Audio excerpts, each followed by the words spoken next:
அந்த புது கார் சாவிங்க அதுவும் அந்த தட்டுல தான் இருக்கு. அட எதுக்கு ஒண்ணு ஒண்ணா சொல்லிக்கிட்டு? இங்க இருக்கிற எல்லா சீருமே எனக்கு கொண்டு வந்தது தானே.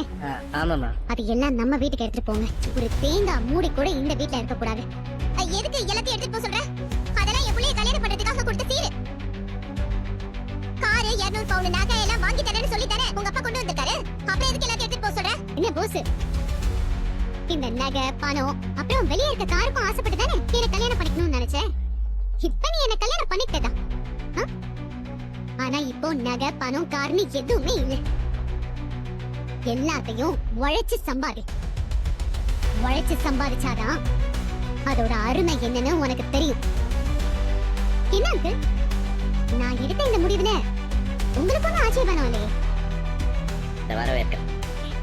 ஒரு தேங்காய் போட்டு கூட விடாம கொண்டு வந்த நகை சீரு பணம் புது காரு தட்டுப்புட்டு சாமான் இது எல்லாமே நம்ம வீட்டுக்கு எடுத்துட்டு போயிடுங்க. வாழ்க்கையில என்னைக்காச்சும் எனக்கு இதெல்லாம் கொடுங்கன்னு நான் கேட்டேன்னா அன்னைக்கு கொண்டு வந்து இது எல்லாத்தையும் என்கிட்ட கொடுங்க. அது வரைக்கும் இது எதுவுமே எனக்கு வேண்டாம். நீங்க எடுத்துட்டு போங்க.